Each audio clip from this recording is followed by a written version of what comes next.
तो नमस्कार दोस्तों, सभी को मेरा प्रणाम। और आप लोग कैसे हैं? मैं सभी से आशा करता हूँ सभी श्री कृष्ण के कृपा सभी के ऊपर बनी होगी। तो आइए आज हम जानते हैं गीता के दूसरे अध्याय की ओर। तो बढ़ते हैं हम। श्री कृष्ण जिनका नाम है, गोकुल जिनका धाम है, ऐसे में भगवान को मेरा बारंबार प्रणाम है। जय श्री राधे। गीता के दूसरे अध्याय में समस्त धन, शक्ति, यश, सौंदर्य, ज्ञान तथा त्याग से मुक्त परम पुरुष भगवान कहलाता है। ब्रह्मा, शिव या नारायण सहित कोई भी कृष्ण के समान पूर्ण ऐश्वर्यवान नहीं है। ब्रह्मा संहिता में स्वयं ब्रह्मा जी का निर्णय है कि श्री कृष्ण स्वयं भगवान है, न कोई उनके तुल्य है, न उनसे बढ़कर है।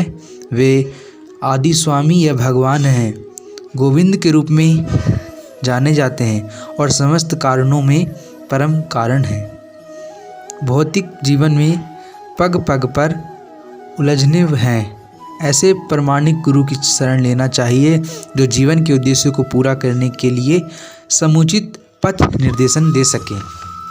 भगवान श्री कृष्ण भगवत गीता ज्ञान के आदि गुरु हैं और अर्जुन गीता समझने वाला प्रथम शिष्य हैं। गुरु को 100% श्री कृष्ण भावित होते हैं। वही एकमात्र प्रामाणिक गुरु और वही एक जीवन की समस्याओं को हल कर सकते हैं।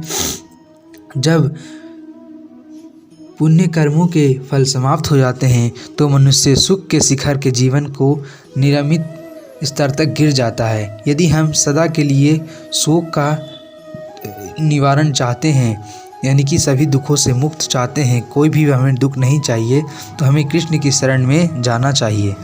जिस तरह अर्जुन ने की थी, यही कृष्ण भावना मृत की विधि है। विभिन्न कोशिकाओं के क्रिया प्रतिक्रिया द्वारा शरीर प्रतिक्षण बदलता है, अर्थात यह नित्य परिवर्तनशील है और आत्मा शाश्वत है। कोई भी व्यक्ति आत्मा के अध्याय द्वारा परमेश्वर के स्वभाव को समझ सकता है। आत्मा और परमात्मा में यह अंतर है कि आत्मा अंश है और परमात्मा पूर्ण है। श्रीमद् भगवद गीता में परमेश्वर को समस्त उद्भवों को मूल माना गया है। सारे जीव उसी तरह परमेश्वर के सदैव अधीन रहते हैं जैसे सेवक अपने स्वामी के, शिष्य गुरु के अधीन रहता है। इसी प्रकार आत्मा को बल के अग्रभाग से 10,000वें भाग के तुल्य बताया गया है। आत्मा की उपस्थिति सारे शरीर के चेतना के मनुष्य की अनुभव की जाती है और यही आत्मा के अस्तित्व का प्रमाण है।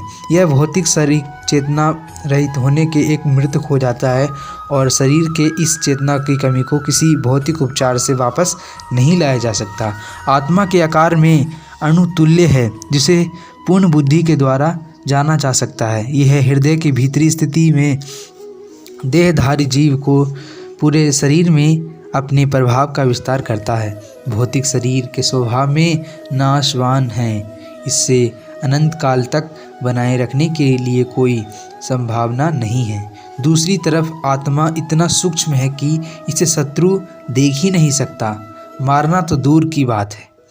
अतः किसी भी दृष्टि से शोक का कोई कारण नहीं है, क्योंकि शरीर को अस्थायी रूप से बचाया नहीं जा सकता और आत्मा को मारा नहीं जा सकता। आत्मा के प्रकाश से भौतिक देह का पोषण होता है। आत्मा के शरीर से बाहर निकलते ही शरीर सड़ने लगता है। इसलिए भगवान ने अर्जुन को उपदेश दिया कि वह युद्ध में भौतिक शारीरिक कारणों से धर्म की बलि ना होने दे।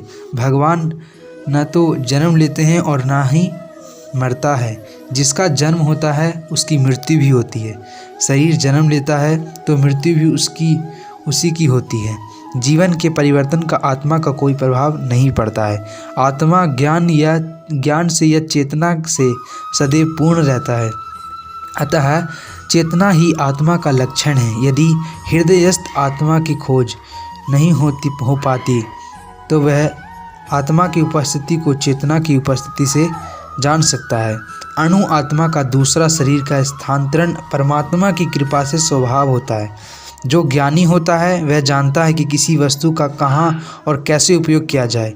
हिंसा का भी अपनी उपयोगिता है और इसका प्रयोग इसे जानने वाले पर निर्भर करता है। इसी प्रकार जब कृष्ण युद्ध करने का आदेश देते हैं तो अर्जुन को इस आदेश का पालन यह समझकर करना चाहिए कि कृष्ण के लिए युद्ध करना हिंसा है। यह हिंसा परम न्याय के लिए है और मनुष्य दूसरे शब्दों में आत्मा को मारा नहीं जा सकता। अतः न्याय हेतु तथा कठिन हिंसा की अनुमति है। श्री कृष्ण के उपदेश पर अर्जुन द्वारा किए जाने वाले युद्ध को ज्ञान के साथ हो रहा है और उसके पाप काल की संभावना नहीं है। मनुष्य को अपने कर्मों के अनुसार जन्म ग्रहण करना होता है और एक कर्म अवधि समाप्त होने पर उसे मरना ही होता है, जिसके उसका दूसरा जन्म ले सके। चूँकि आत्मा जन्म नहीं लेता है, अतः उसका न तो भूत है और न वर्तमान, न ही भविष्य। किंतु जीव की यह चेतना परमेश्वर की चेतना से भिन्न है, क्योंकि परमेश्वर चेतना को सर्वभूत वर्तमान और भविष्य के ज्ञान के पूर्ण है। क्षत्रिय जो क्षति अर्थात चोट से रक्षा करे वह क्षत्रिय कहलाता है। धर्म के लिए युद्ध भूमि में वध करना हिंसा नहीं माना जाता है, क्योंकि इससे निहित धर्म के कारण प्रत्येक व्यक्ति को लाभ पहुंचता है। क्षत्रिय का धर्म है कि वह सभी क्लेशों से नागरिकों की रक्षा करे, इसलिए उसे शांति तथा व्यवस्था बनाए रखने के लिए हिंसा करनी पड़ती है। यदि सभी पक्षों का विचार करके अर्जुन को युद्ध के विमुख होने का कारण नहीं था, यदि वह शत्रु को जीतता तो वह राजभोग करेगा, यदि वह युद्ध भूमि में मरता है तो वह स्वर्ग को जाएगा, जिसके द्वारा वह उससे खुले हुए हैं। भगवान ने अर्जुन को कहा, यदि तुम युद्ध करने के सर्वधर्म को समापन नहीं करते तो तुम्हें निश्चित रूप से अपने कर्तव्यों के उपदेशों को पाप लगेगा और तुम योद्धा के रूप में भी यश खो दोगे। भगवान ने कहा, अर्जुन, तुम युद्ध के पलायन करने के कारण नरक में भी भागी बनोगे और यह तुम मत सोचो कि सब यह सोचेंगे कि तुम हमारे भैया को पितामह पर दया करिए है और युद्ध भूमि छोड़ दिया है। वे सोचेंगे कि तुमने अपने प्राणों के भय से युद्ध भूमि छोड़ी है और उनकी निर्दिष्ट तुम्हारा सम्मान भूल के मिल जाएगी। भगवान कृष्ण प्रत्यक्ष रूप से कहते हैं कि मेरी इच्छा यही है कि तुम युद्ध करो। भगवान भावना मृत में कार्य से सुख दुख लाभ हानि जय पराजय को कोई महत्व नहीं दिया जाता। दिव्य चेतना को यही है कि हर कार्य कृष्ण के नियमित किया जाता है। भगवान कहते हैं कि जो लोग दिव्य प्रेमवश भक्ति के निरंतर लगे होते हैं उन्हें ही मैं भक्ति का विशुद्ध ज्ञान प्रदान करता हूँ।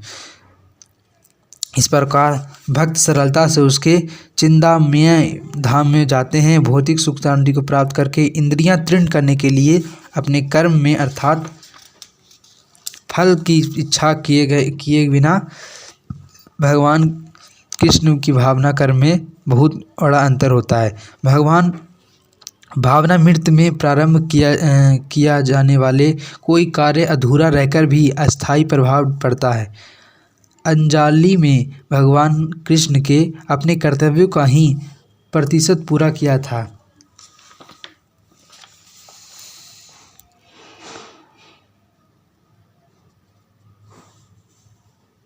फ्रेंड्स, आज की वीडियो में इतना ही। आपको वीडियो में मैंने बताया कि आत्मा मरती नहीं है और क्या होता है। कल की वीडियो में आप लोग दूसरे अध्याय के दूसरे भाग को जानेंगे। तो वीडियो कैसी लगी है आप लोग कमेंट करके बताइए और कमेंट में जाके जय जय श्री राधे ज़रूर लिखिए। मिलते हैं नेक्स्ट वीडियो में, तब तक की जय हिंद।